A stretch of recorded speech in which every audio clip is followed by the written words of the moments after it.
बाद गुरु जी के सामने बहुत उन्होंने जो मुझे दिया है वो जीवन में शायद कोई नहीं दे पाएगा। गुरु जी के द्वारा जो मुझे मिला है, और इस यज्ञ में आता रहा बराबर। फिर मैंने यहाँ से यात्रा प्रारंभ की भगवान कन्हैया की कथा को लेकर के, मैंने कृष्ण कथा लेकर के प्रारंभ की यात्रा लीलापुरवा से। ये लीलापुरवा से यात्रा हमारी चारों तरफ घूमती हुई पुनः लीलापुरवा में आए, और फिर इस लीलापुरवा ने यात्रा को प्रारंभ करवा दिया। हमने नसीरपुर से फिर यात्रा प्रारंभ कर दी, जो कि आप सबको पता होगा, आपके पड़ोस में है और बहुत मेहनत करते हैं। और लीलापुरवा क्या, फिर हजियापुर में भी अभी फरवरी में कार्यक्रम है, 3 फरवरी से 7 फरवरी तक हजियापुर में है, और अक्टूबर 9 अक्टूबर से 13 अक्टूबर आपके ठीक पड़ोस में है। यहाँ रामनगर में अभी निश्चित हुई है।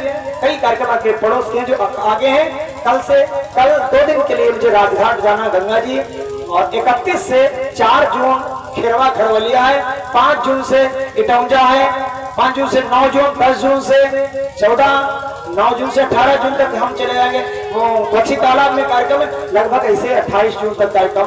ये इधर के हमारे जब तक नहीं विद्यालय खुला तब तक। किसकी देन है? आप सभी की देन। किसका आशीर्वाद है? आपका आशीर्वाद है।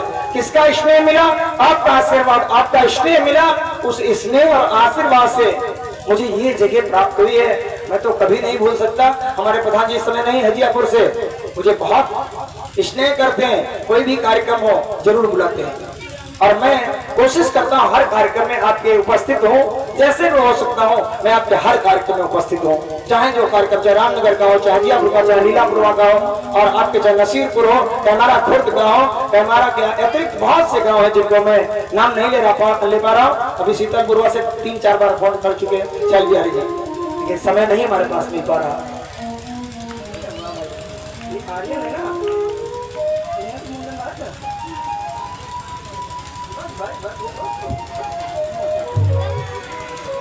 भैया आर्यन है तुम्हारा, आर्यन के द्वारा 200 मुद्राएं ले लिए, और बहुत भैया हमारा पढ़े लिखे। देखिए ऐसा समय बहुत कम मिलता है, जिस बेटे का बर्थडे कथा के बीच में फंसे, उस कथा में एक जेठ का मंगल भी फंस जाए, उसी कथा में मुंडन का भी उपलक्ष्य रख दिया जाए, एक नहीं। और देर की प्रमोद एक्टिव करने वाले प्रमोद जी के ये 3 कार्यक्रम एक ही साथ में साल करवाए, सर्वे जी का बहुत पैसा बचवा है। भंडारण कितने 3 कार्यक्रम करते भैया। प्रमोद यादव जी की तरफ से लीलापुरवा से 501 मुद्राएं, दयाराम भैया लीलापुरवा से 501 मुद्राएं, लवकुश यादव भैया की तरफ से लीलापुरवा से 201 मुद्राएं, आशीष यादव जी 201 मुद्राएं, और 200 पवन यादव जी सुंदरपुरवा से 100, धीरज यादव जी लीलापुरवा से 200, और 51 यशस्वी यादव भैया लीलापुरवा से 51, सौर यादव लीलापुरवा से 501 मुद्राएं, अंबर यादव बिस्वा से 101, शिव कुमार यादव खाले नसीरपुर से 100, दिनेश यादव जी खाले नसीरपुर से 200 मुद्राएं, सर्वेश यादव जी लीलापुरवा से। भगवान के चरणों में उनकी गाढ़ी कमाई समर्पित है। परमात्मा जीवन पाकर कल्याण करे ऐसी भगवान से कामना करते हैं। ये विनोद यादव जी लीलापुरवा से 2100 मुद्राओं का सादर था, 2100 मुद्राओं का सादर था।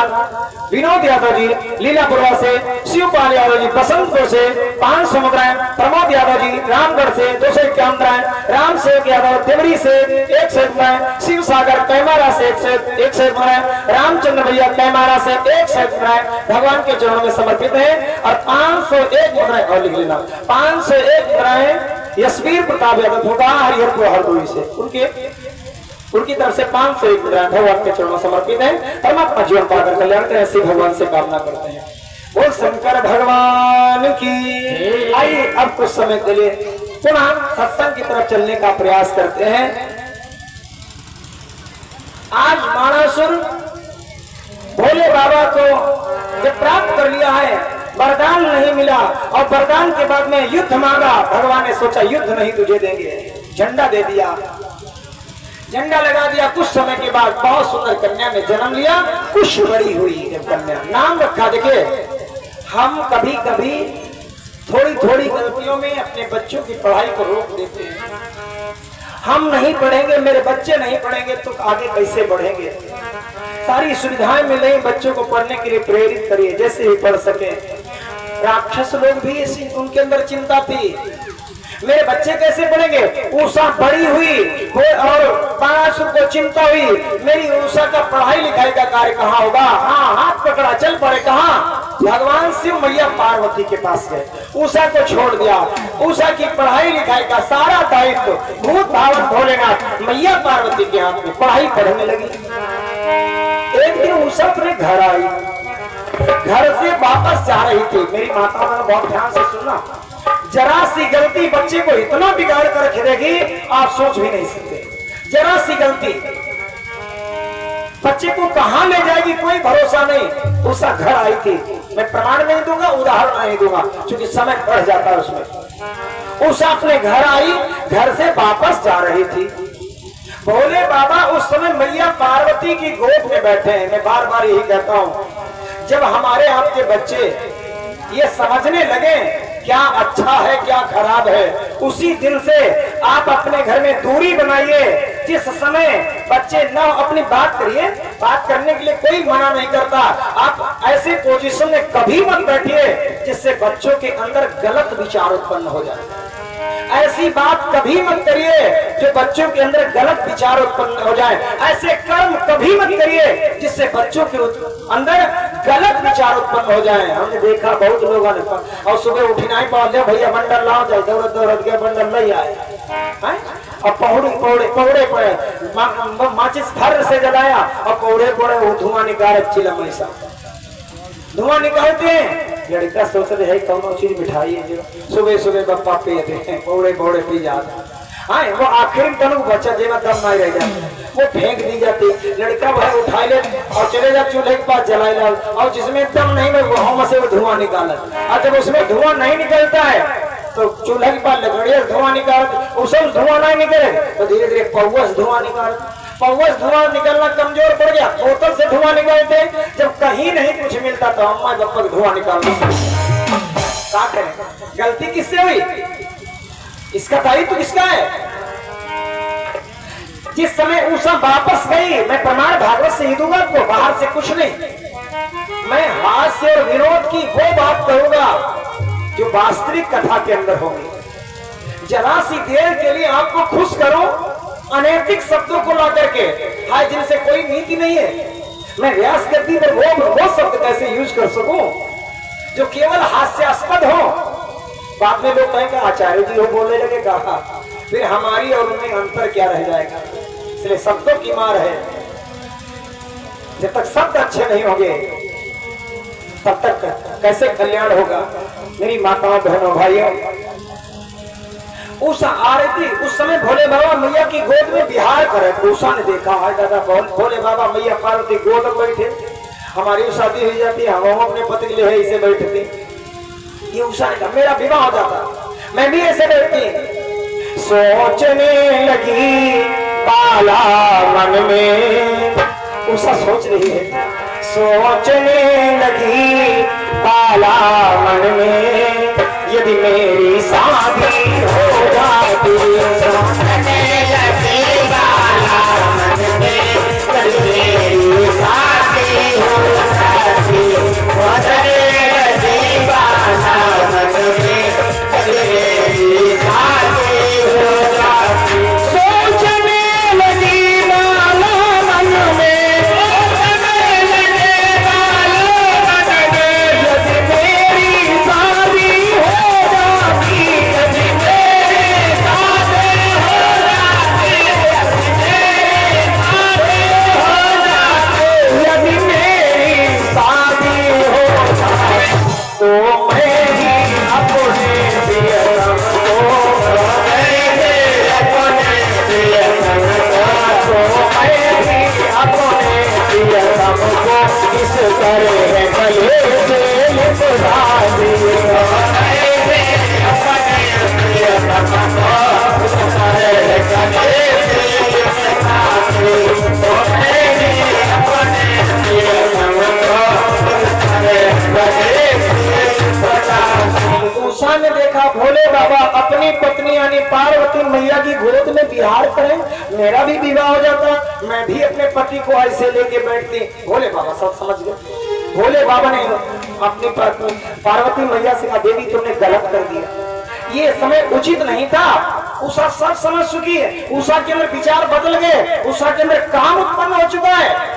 उषा के मन में विचार आ रहा, मेरा विवाह हो जाता, मैं भी शादी करती और मेरा भी पति आता, मैं अपने पति को गोद में लेकर के बैठती।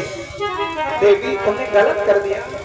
भोले बाबा ने उषा को बुलाया, उसे सर्वज्ञ के भेद वो समझ गए, बोले वो उषा रात होगी। उषा मैं सब समझ गया तेरे मन में क्या घूम रहा है, सब समझ गया हूं तेरे मन में क्या उत्पन्न हो रहा। मेरी गलती के कारण तेरे विचार बदल चुके हैं। जाओ उसे, मैं तुम्हें वरदान दे रहा हूं, जिस दिन तू नख से शिख तक श्रृंगार करेगी और सोएगी, सोते सोते सपना देखेगी और सपने में जो तुझे दिखाई देगा वही तेरा पति हो जाएगा।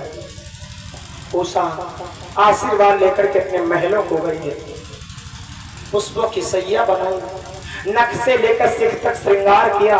श्रृंगार करने के बाद लेट गई, अचानक नींद आई, सोने लगी। सोते सोते सपना देखने लगी। सपना देख रही है, मेरे पति आए मेरे पास बैठे, मैं उनसे बात करें, बहुत सुंदर है, मन करता उठ करके इनको स्पर्श करूं।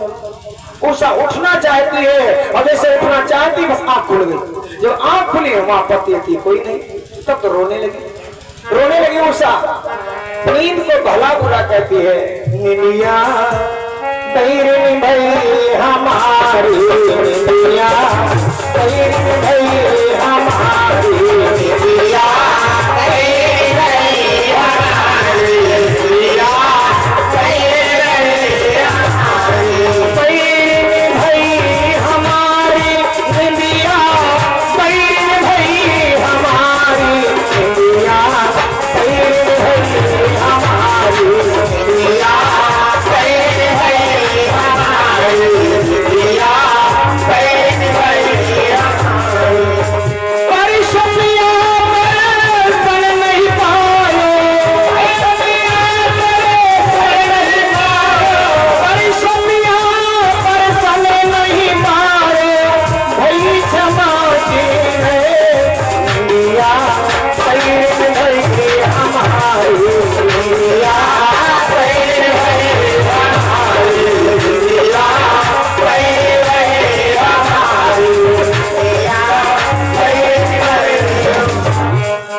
रो रही है।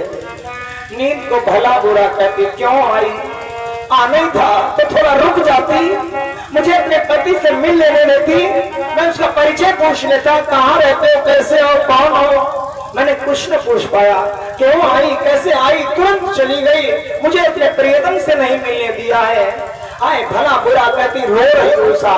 ये इस समय का हाल तो उस समय की दशा दिखाई पड़ती है जिस समय शकुंतला दुष्यंत से मिलने के लिए गई थी। और शकुंतला से जब दुष्यंत कर्ण ऋषि के आश्रम में आए थे, कर्ण ऋषि के आश्रम में आए, शकुंतला दुष्यंत से मिल रही थी और दुष्यंत से मिलते मिलते तब तक गुरु माता आ गई। गुरु माता ने कहा, हे शकुंतला, एकांत में इतने समय क्या कर रही है? दुष्यंत एक झाड़ी के पास में छिप गए। दुष्यंत अब सोच रहे हैं, अब पता नहीं ये इतनी जल्दी आ गई है गुरु माता, पता नहीं अब कौन सा समय आएगा जो मिलने आएगी, अब कौन सा समय आएगा जब मुझसे बात करेगी। बार बार दुष्यंत यही कल्पना करते हैं। बड़ी करुण कहानी है दुष्यंत और शकुंतला की। मेरी माताओं, बहनों, भाइयों, उषा रो रही बैठी बैठी, रोने की आवाज बाहर गई। रोने की आवाज बाहर पहुंची, उसकी बहन रेखा थी। रेखा ने पूछा, क्या हुआ उसे, क्यों रो रही है? उषा ने कहा, बहन क्या बताऊं, आज मैंने सपना जो देखा जिंदगी का पहला सपना है। रेखा ने कहा, सपना? सपने कभी अपने नहीं होते हैं, सपने की बात करती है। भैया पिंटू यादव जी देवरी से 50 मुद्राएं मुझे दूध पीने के लिए दे रहे हैं, बहुत बहुत धन्यवाद भैया, बहुत बहुत शुभ आशीर्वाद। हमारे दयाराम जी की धर्म पत्नी की तरफ से 101 मुद्राएं भगवान के चरणों में, आरती यादव की तरफ से लीलापुरवा से 100 मुद्राएं भगवान के चरणों समर्पित है। परमात्मा जीवन का कल्याण करें, इसी भगवान से कामना करते। बहुत बहुत धन्यवाद, बहुत बहुत शुभ आशीर्वाद। व्यास मन से आपके लिए शुभ मंगल कामना। महाराज उषा से रेखा ने पूछा, रेखा क्या, रेखा ने पूछा उससे क्या हुआ? उषा ने कहा, बहन क्या बताऊं क्या हुआ, जिसने देखा वो बता नहीं सकता, जो बता सकता उसने देखा ही नहीं, क्या हुआ क्या बताऊं। बोल तो सही, क्या हुआ? बोले सपना मैंने देखा, ऐसा सपना जिंदगी में कभी मैंने नहीं देखा। क्या देखा है? सपने में मेरे पति आए थे। रेखा हंसने लगी, बोले बेवकूफ हो क्या? ऐसे सपने में पति आने लगे तो कौनो कुमारे में रहे सतिया जी सबकी शादियां हो जाएगी। ऐसे सपने किसी के पास नहीं होते, सपने सब झूठे होते, सपने कभी अपने नहीं होते हैं, इसलिए उसे भूल जा। उषा ने कहा नहीं बहन, सपने सब अपने होते हैं। मैंने जो सपना देखा बाबा ने मुझे आशीर्वाद दिया था, मैं जिसको मैं देखूंगी सपने में वो मेरा पति ही होगा। उषा ने कहा रेखा बहन मेरे पति से मिला दे, नहीं मिलागी तो मैं मर जाऊंगी। रेखा ने कहा वाह, सपने में देखा तो ये हाल है और जो सैनिटाइज देख ले तो क्या हो जाएगा। लेकिन रेखा समझ रही थी उसका दर्द। रेखा ने कहा सुनो बहन, मैं दुनिया के सभी भूखों के चित्र बनाती हूँ, सरदारों के चित्र बनाऊं, राजाओं के, महाराजाओं के, देवताओं के, सबके चित्र बनाऊंगी। जो तेरा पति हो उसको बता देना यही है। उषा को थोड़ी चैन आई, श्वास आई, उसने कहा ठीक है। रेखा ने बनाना शुरू किया। सबसे पहले राजाओं के चित्र ये है नहीं, महाराजाओं की चित्र बना ये है नहीं है, यक्षों के चित्र बना ये है ना, गंधर्वों के चित्र बना ये है नहीं, सबको मना कर दिया। तब तो इंद्र का चित्र बनाया, देवताओं पर पहुंचे, इंद्र का चित्र बनाया ये है ना, ये भी नहीं है। ब्रह्मा का चित्र बनाया, हाय दाढ़ी लगे, बुढ़ांतर कहाँ पहुंच गया, हमारे बूढ़े ने बहुत सुंदर थे, बुढ़े नहीं थे मेरे पति। रेखा धीरे धीरे चित्र बनाते बनाते शिवलोक पहुंची, बहुत चुड़ैले से दिखाई पड़ी। ये है कोई चुड़ैले भूतल? बोले ना ऐसे नहीं थे, बहुत सुंदर थे। रेखा ने सबके चित्र बना डाले, सबके चित्र बना डाले, परेशान हो गई, सबको मना कर दिया ये नहीं ये नहीं है। रेखा ने सोचा आखिर है कौन, शांत होकर के बैठ गई। रेखा ने सोचा आखिर हो कौन सकता है। आहा, एक परिवार है मैंने छोड़ दिया, भगवान कन्हैया का परिवार छोड़ दिया। जैसे भगवान कन्हैया का चित्र बनाया है, उषा ने कहा बस बहन बस, इन्हीं के परिवार का कोई न कोई है जो मेरे सपने में छिप छिप करके आता है, मुझे अपनी तरफ आकर्षित करता, बस बहन इन्हीं के परिवार का है। रेखा ने सोचा अब रास्ता मिल चुकी है, अब तो मिल जाएगा। रेखा ने तुरंत प्रद्युम्न का चित्र खींचा, और जैसे प्रद्युम्न का चित्र खींचा है, उषा अब कहती बहन बस थोड़ा शांत रहे, इनमें पाँव थोड़ा शांत रहे, बस बस आली कुछ कसर रही, बस बस आली कुछ कसर रही, बस बस आली कुछ कसर रही, बोले भाव में अंतर कम है,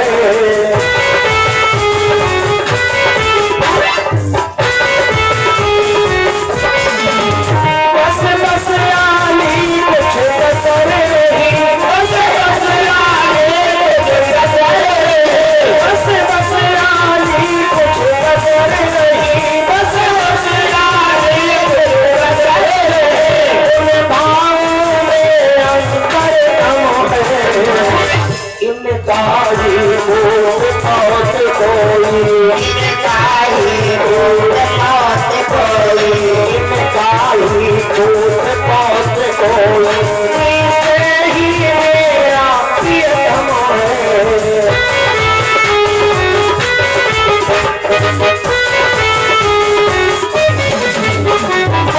रेखा ने जैसे प्रद्युम्न का चित्र खींचा, उषा ने बस बहन बस बहुत अंतर कम है, इनकी तरफ नाक बड़ी है, उनकी तरफ छोटी है, इनकी आंखें छोटी छोटी, उनकी तरफ बड़ी बड़ी, बस थोड़ा सा अंतर है, जरा सा। अब रेखा ने सोचा जरा सा और बढ़ो, अभी मैंने कन्हैया का चित्र खींचा, थोड़ा अंतर बड़ा बताया, उनके बेटे का चित्र खींचा, अंतर कम पड़ गया, लो इनके बेटे का चित्र खींचती हूँ, तब देखती हूँ क्या है।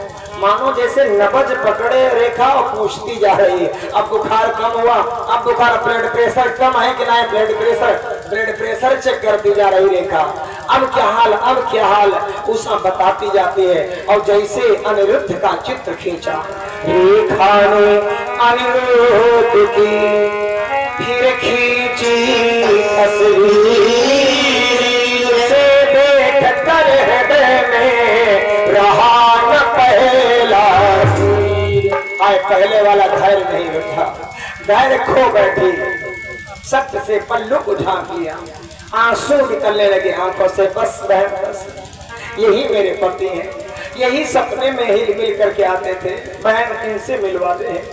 रेखा ने कहा सुनो, ये कोई साधारण नहीं है जिनको बस चला जाओ बाजार से लेकर के आ जाओ।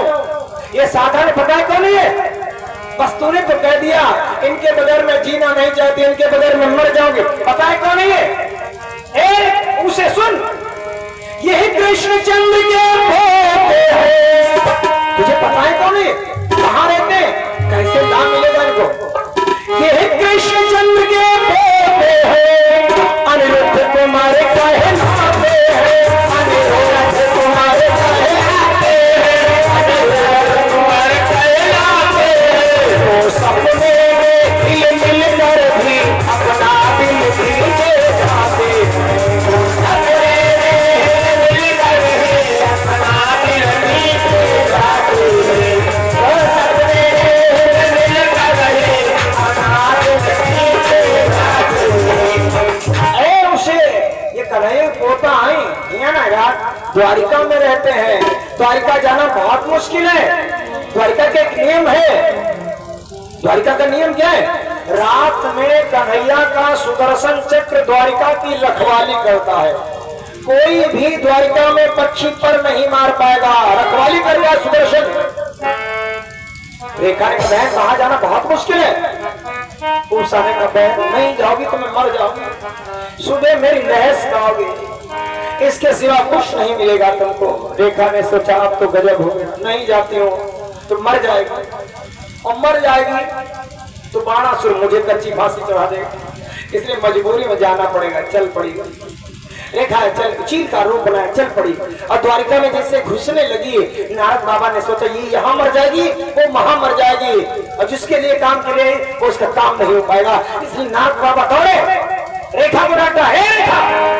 इतने में नारद पहुंचे, बोले रेखा क्या करती है, बोले रेखा क्या करती हो, बोले रेखा क्या करती हो, भाइयों की चोरी करता बिना मौत के करती है, भाइयों की चोरी करता बिना मौत के करती है, भाइयों की चोरी करता बिना मौत के करती है। क्या कर रही है? चोरी करने जाती है, मर जाएगी भी तो खंड कर देगा सुदर्शन तुझे। रेखा ने कहा क्या करूं, ना जाऊं तो क्या करूं, मर जाएगी बाणासुर की बेटी, वापस नहीं जाती हूं लेकर के।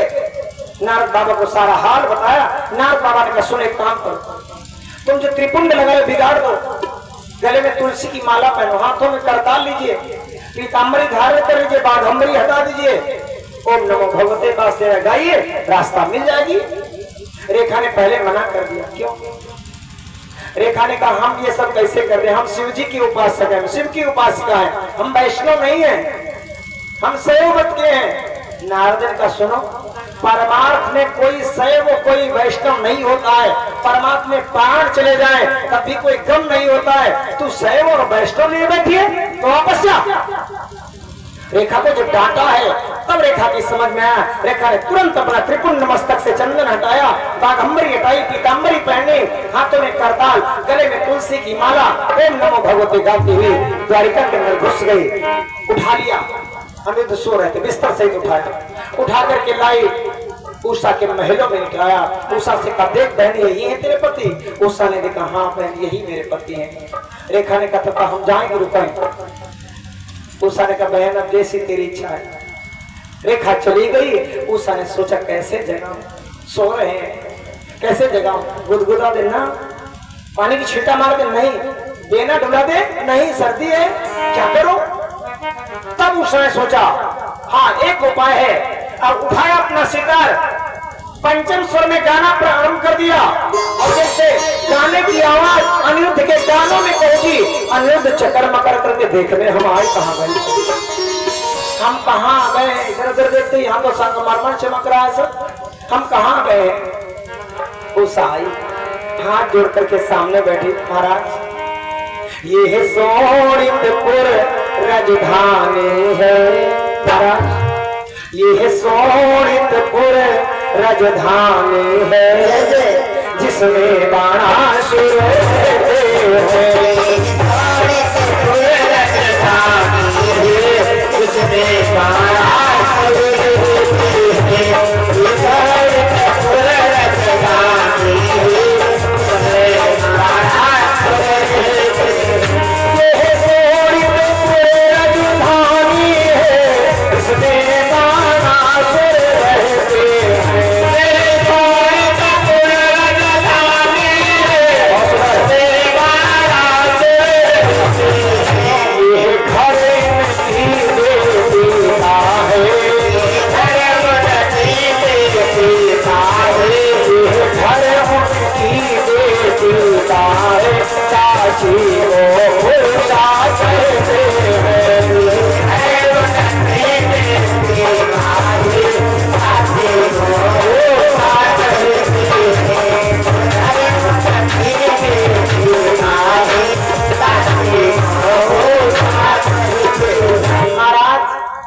बाणासुर यहाँ का राजा, ये सोनितपुर है। मैंने ही आपको बुलाया है, मैं आपकी दासी उषा।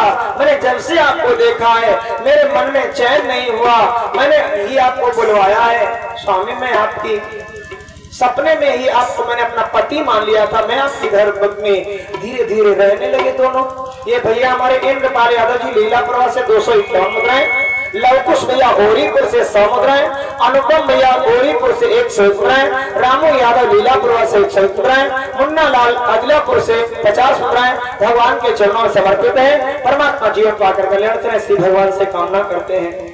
मेरी माताओं बहनों भाइयों, उषा आज बैठी है, कई दिन रहते दोनों आपस में रहते हैं। धीरे धीरे काना फूसी हो लगी गाँव में, 2-4 महीना भी देर काना फूसी शुरू हो गई। लोग कहते हैं उषा के महलों में कोई मर्दाना आ गया है। एक दिन बाणासुर की पत्नी समझ गई थी कोई आ गया मर्दाने की, छुपा दिया उसने। ये भेद एक दिन समझ गई न बाणासुर की रानी ने, प्रकट किसी से किया नहीं सत्यवंती सी ने, किसी को नहीं बताया। लेकिन बात छिपी नहीं है, धुआं उठे आगे जलाए असंभव नहीं बताया। धीरे धीरे ये भेद एक दिन महाराज बाणासुर को किसी ने बता दिया, राजन तुम्हारी बिटिया के महल में कोई मर्दाना आ गया है। बाणासुर ने उठाई तलवार, चल पड़ा सरदारों को लेकर के, चारों तरफ से महल को घेर लिया और चारों तरफ से महल घिर गया। तो उषा ने कहा स्वामी प्राणपति प्राण की फिक्र करो, ये पिता प्राण हर आया है, ना जाने किस हत्यारे ने यह मेरा राज बताया हूँ। स्वामी अपने प्राणों की रक्षा करो। मेरे पिता को किसी ने हमारे तुम्हारे दोनों के बीच के संबंध की बात बता दी है। स्वामी अपने प्राणों की रक्षा करो, छुप जाओ कहीं। अनिरुद्ध ने आंखें लाल लाल की, उषा की तरफ झपके और जैसे झपट करके डांटा है उषा है उसे। जब इतना ही डर था तो क्यों बुलाया था मुझे द्वारिका से? एक गाना गाते हैं, डरना क्या है उसे, जब तू मुझे चाहती थी तो क्यों बुलवाया था वहां से? अरे जब इतना ही डर था, तेरा पिता इतना ही बड़ा 30 मार है, तो क्यों मुझे बुलाया था? मैं आराम से रह रहा था अपने घर में, तूने सपने में देख करके मुझे बोला अब डरती है? पिता तेरा कहा आपने, मैं अपने प्राणों की रक्षा कर। अरे पिता क्या कोई हवा है? खबरदार, दोबारा तेरे मुंह से शब्द निकल गया अपने में प्राणों की रक्षा करो। सुनो बोले शांत बैठो, उसे तेरा पिता हवा नहीं है जो मैं उसको देख करके डर जाऊंगा। मैं कोई छुई मुई की पेड़ नहीं हूं जो उसके छूने से मुरझा जाऊं।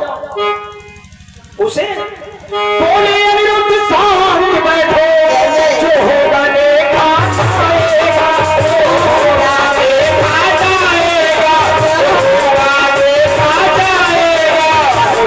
मोम की मोती नहीं जो हाथ लगे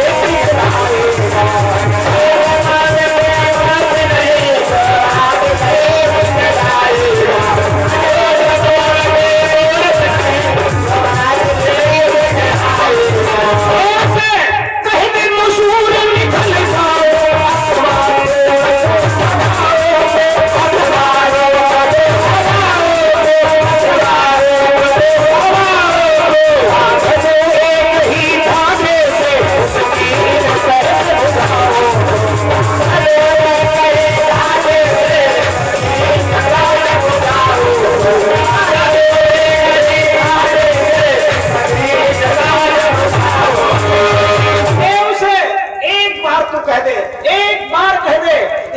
चारों भुजाओं को कच्चे धागे से बांध दो, इसको अभी यमपुर की रास्ता दिखाओ। अनिरुद्ध कोई मोम की मूर्ति नहीं, और तेरा पिता कोई हवा नहीं आ रहा जो आंच लगी कि मैं पिघल जाऊंगा। सिर्फ एक बार उषा ने कहा, ऐसा करो मार काट ना करो, यहाँ अकेले हो, मेरे पिता के साथ हजारों सेना है, स्वामी बात मान जाओ। इस समय लड़ने झगड़ने की बात नहीं है, बात मान जाइए, इस समय शांत रहना ही उचित है। लेकिन अनिरुद्ध शांत नहीं हुई। देखते देखते पल भर में चारों तरफ से महल घिर गया। बाणासुर आया, अनिरुद्ध को पकड़ लिया, जेल खाने में डाल दिया। अनिरुद्ध रो रहे, अनिरुद्ध रो रहे। मंत्रों के द्वारा नारद बाबा प्रकट हुए।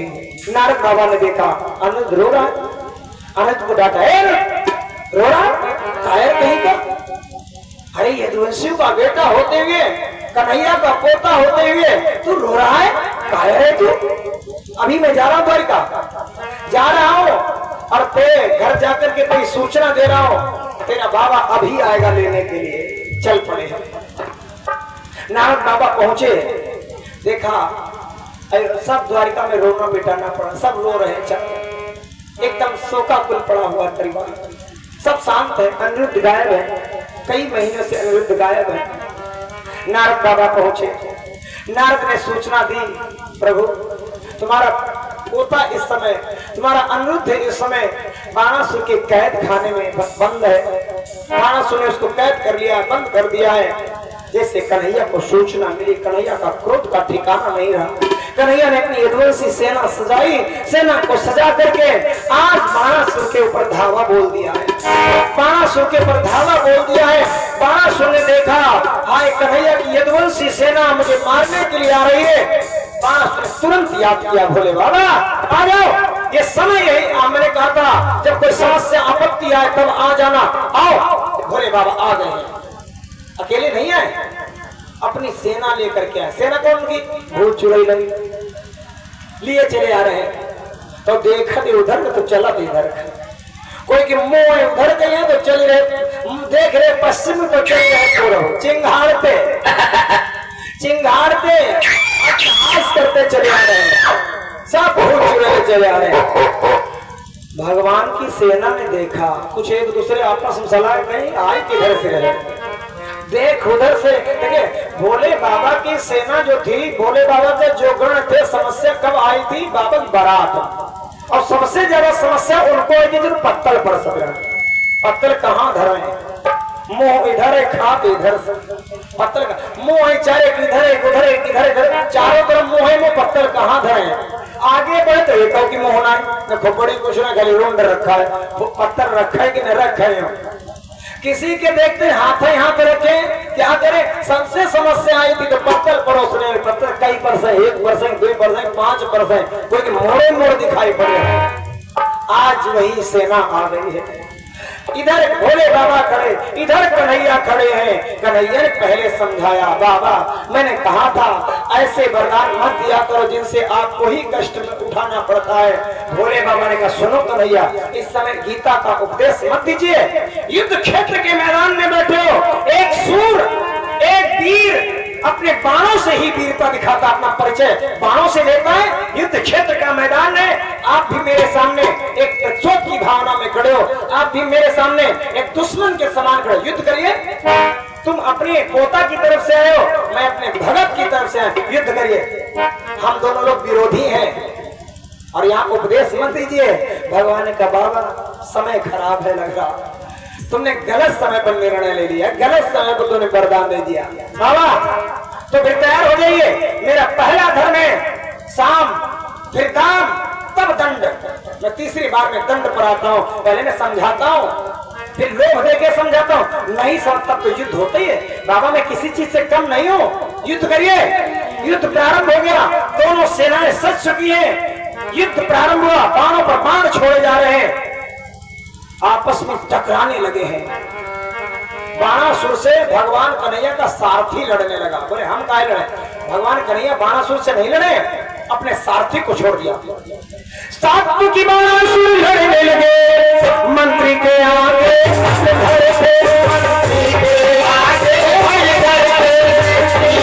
आगे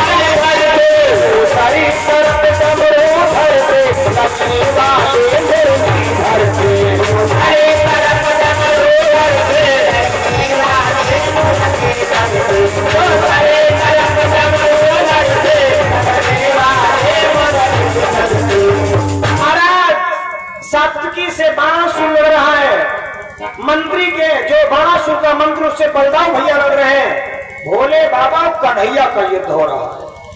भोले बाबा बाण मारते कन्हैया काट देते हैं, और कन्हैया बाण मारते तो भोले बाबा काट देते हैं। इस बार भोले बाबा का जब बाण कटा है, जब बाण कटा है, तो भोले बाबा ने अपने पिनाक को याद किया। पिनाक पर रखा बाण प्रत्यंचा को खींची कन्हैया के ऊपर छोड़ रहे, लेकिन पिनाक को कौन काटेगा? पिनाक को सारंग ही काट सकता, और सारंग कन्हैया के पास है। जैसे भोले बाबा देखे हर काट कन्हैया के पास में, भोले बाबा के पास कन्हैया की काट नहीं थी। जैसे सारे पिनाक पर था, शंकर ने जब पिनाक पर धर, जैसे पिनाक पर रखा, आज दलहारी बाण चला दिया है। शंकर ने जब पिनाक पर धर, दलहारी बाण चलाया है, दलहारी बाण चलाया है, दलहारी बाण चलाया है। वही सारंग धनुष द्वारा प्रभु ने बहुत दिखाया, हे सारंग धनुष द्वारा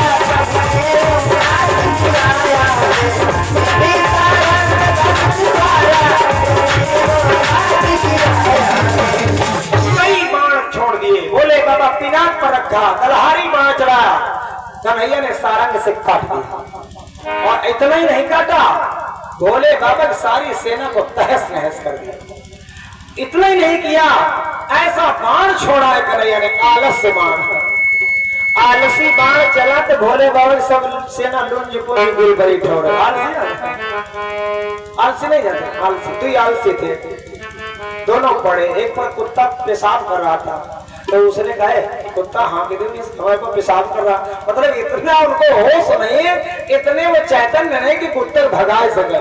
पड़ोसी से कहते हैं कुत्ता पेशाब करा, भगा दो हमारे ऊपर से। तो हम नहीं भगाएंगे, कल आम का फल पड़ा था, तुमने हमारे मुंह में निचोड़ा नहीं था, जो हम आम खा लेते हम। ये आलसी है।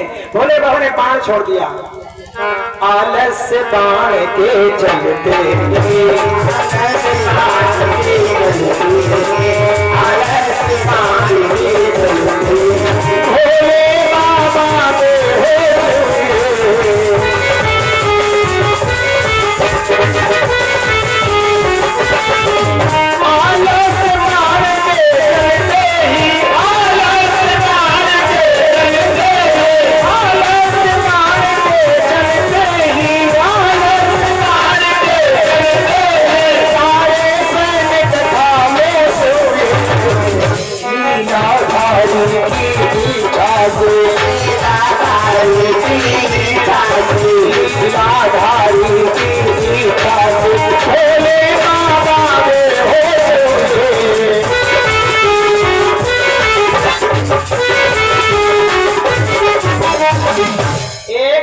कन्हैया ने मारा, सारे भूत चुड़ैले सब स्वाहा हो गए, सब पड़ेलो चिरपुचुर।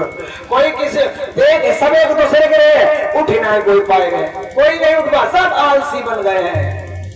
मौका मिल गया, कन्हैया ने दूसरा बाण भोले बाबा पर छोड़ दिया।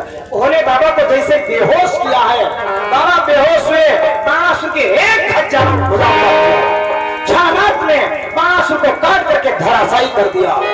कुछ समय के बाद भोले बाबा की मूर्छा जगी, देखा चेला मरा पड़ा है। चेला जब मरा पड़ा है, और लड़ किसके लिए रहे? चेले के लिए। जब चेला ही मर गया, अब लड़ाई किसके लिए? भोले बाबा ने कहा कन्हैया अब हम हार गए हैं, तुम जीत गए हो, मेरा चेला ही मर गया, मैं जिसके लिए लड़ रहा था। कन्हैया ने देखा बाबा निराश हो गए। बाबा निराश मत हो, आपका चेला मरा नहीं है, मैंने बेहोश कर दिया, इसको भी मैंने बेहोश कर दिया है। भोले बाबा ने कहा अब जो भी आपने किया मैं हार चुका हूं, मैंने कह दिया हार गया हूं, अब आप जानो, आपका काम जाने। भगवान कन्हैया ने अपने पोता अनिरुद्ध को लिया, लेकर के जब चलने लगे थे तो उधर पीछे से आया बाणासुर। बाणासुर आया और कन्हैया के हाथों में अपनी बिटिया का हाथ दे दिया, अनिरुद्ध को हाथ पकड़ाया। कन्हैया से कहा प्रभु मैं आपकी लीलाओं को नहीं समझ पाया, मैं कैसे समझ पाऊं आपकी लीला, आपकी माया को। आपकी माया तो ब्रह्मा जी को मोहित कर लेती है, आपकी माया में सभी देवता पिक्चर पे 33 कोटि देवी देवता भी आपकी माया को नहीं पहचान पाते हैं, फिर मैं कैसे आपकी माया को पहचान पाता। प्रभु एक काम कर दीजिए, मैं मुझसे जो गलती हुई है क्षमा करिए और मेरी बेटी का विवाह अपने पोता के साथ कर दीजिए।